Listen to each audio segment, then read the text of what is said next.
안녕하세요. 위클리 비글TV입니다. 오늘 준비한 소식은 본격적인 성능 개량을 시작하는 FA-50입니다. 한국 항공우주산업이 영국의 코반 미션 시스템과 손잡고 FA-50 경공격기에 공중급유 기능을 도입합니다. 6일 업계에 따르면 카이는 최근 영국 코반 미션 시스템과 FA-50 급유 솔루션 도입 계약을 체결했습니다. 코반 미션 시스템은 전생의 방위업체에 2,000개 이상의 급유 시스템을 납품한 공중급유 솔루션 업체로 유명합니다. 카이는 이번 계약을 통해 코반 미션 시스템으로부터 공대용 급유 프로브 솔루션을 제공받습니다. 프로브 방식은 악천후 상황에서 복수의 항공기에 동시 급유를 할 수 있고 소형기에도 적용 가능하다는 장점이 있어 FA-50에 적합한 방식입니다. 외신에 따르면 코반 미션 시스템은 FA-50 전투기에 공중급유 장치와 시스템 통합 기능을 제공하고 전체 서비스를 관리 수행하는 전담팀을 지원합니다. FA-50은 카이가 고등훈련기 T-50을 다목적 전투기로 개량한 모델입니다. FA-50은 빠른 속도와 우수한 성능을 갖춘 다목적 전투기임에도 항속거리가 짧다는 것이 아쉬웠습니다. 업계 관계자는 항속거리를 늘리기 위해서는 연료탱크 크기를 키우거나 공중급유 능력을 갖추는 두 가지 방식이 있다며 카이가 여러 검토 끝에 공중급유를 선택한 것으로 보인다고 말했습니다. 이번 성능 개량은 사실 예고된 성능 개량입니다. 우리 공군은 FA-50을 계속 성능 개량하여 미드급과 맞먹는 로우급 전투기로서의 역할을 부여하기 위해 단계적 개량을 계획하고 있으며 그 첫 번째 개량이 시작되었다고 보시면 됩니다. 현재 60기의 FA-50을 운영하고 있으며 추후 20여 기를 추가 발주하여 약 80여 기를 운영할 계획입니다. 하지만 기대에 못 미치는 항속거리와 무장 능력에 우리 공군이 원하는 역할에는 많이 부족한 것이 현실입니다. 이에 우선 항속거리 문제를 개선하기로 한 것입니다. 당초 FA-50은 지상군에 대한 근접 지원 항공을 목표로 개발됐습니다.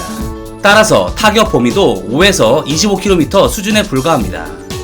또한 연료 부족 및 정밀 유도 무기 운영 능력 부족으로 FA-50은 전투기로서 지닌 기본 성능을 제대로 발휘하지 못하고 있습니다. 이렇게 된다면 20여 대의 FA-50 추가 생산도 불투명하게 됩니다. 이유는 앞서 언급한 기대 이하의 성능이 주된 이유입니다.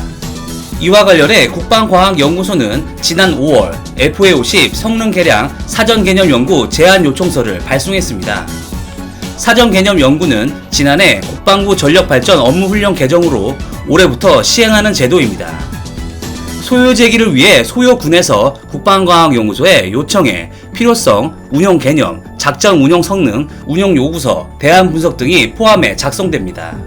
즉, 공군이 FA-50 성능 개량을 원하고 있음을 시사하는 대목입니다.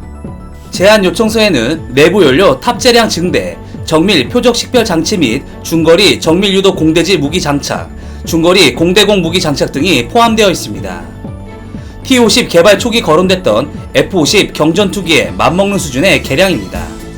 현재 FA-50의 전투 행동 반경은 440km를 조금 넘는 수준입니다. 부산에서 휴전선까지의 최대 거리인 380km보다는 길지만 전술 비행 형태와 공중급유 능력 미비 등을 감안하면 행동 반경이 크다고 할 수는 없습니다.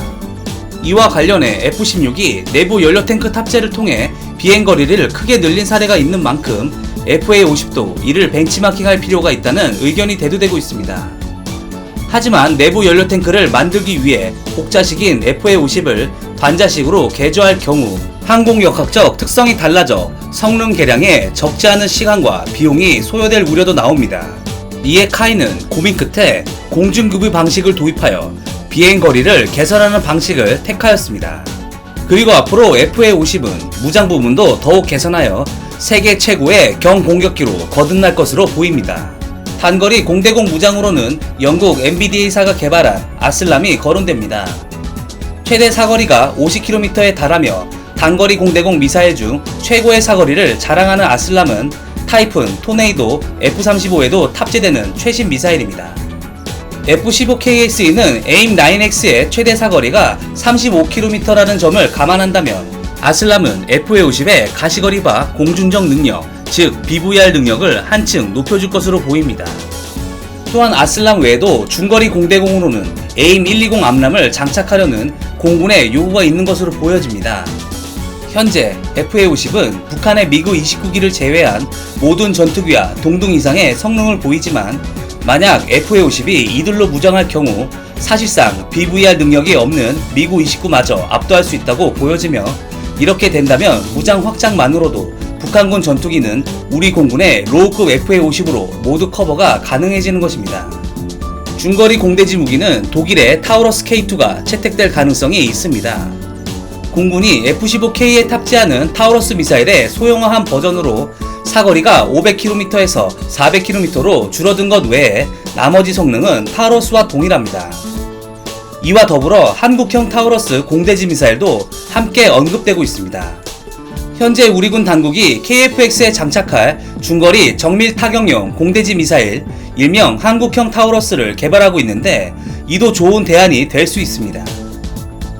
정밀 표적 식별 장치는 미국 로키드 마틴이 개발해 공군에서도 쓰고 있는 스나이퍼 APT 포드가 유력합니다. T-50 공동 개발사인 로키드 마틴은 지난해 10월 FA-50에 스나이퍼 포드를 장착하는 시험에 성공했다고 밝혔습니다. 로키드 마틴은 8월에 체계 통합을 이미 완료하였으며 올해 말까지 관련 검증 작업을 마칠 예정입니다. 성공적인 FA-50의 성능 개량이 현실화된다면 북한 공군을 확실하게 압도할 수 있는 무기를 추가로 확보하게 되는 효과를 거둘 수 있습니다. 북한 전투기 중 미그 21은 북한 공군의 실질적인 주력 전투기입니다. 구소련 전투기 중 최초로 마하 2를 넘어선 전투기이지만 개발 당시 지상 레이더에 의존하던 구소련 공군 특성상 레이더 탐지 범위가 매우 좁게 개발된 구형 기체입니다.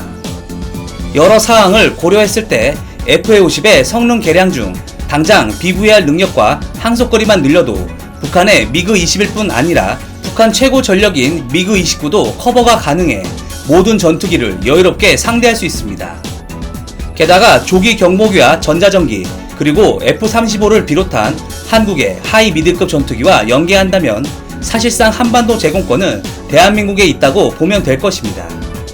이번 공중급유 기능 추가부터 시작해 FA-50의 계속된 성능 개량은 블록 개념의 순차적인 개량을 진행할 것으로 예상되며 비용이 적고 쉽게 할 수 있는 것부터 차근차근 성능 개량을 진행할 것으로 보여집니다.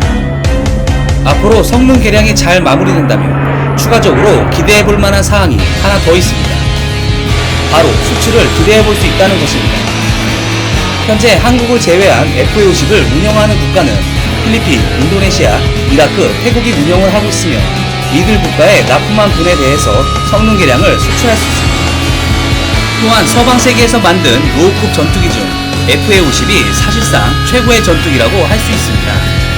거기에 성능 개량까지 마친다면 저렴하고 좋은 성능의 전투기를 찾는 개발도상국 중에도 좋은 대안이 될 것입니다. 이번 FA-50 성능 개량이 매우 기대되는 이유입니다. 이상 위클리 비굴이었습니다. 시청해주셔서 감사합니다.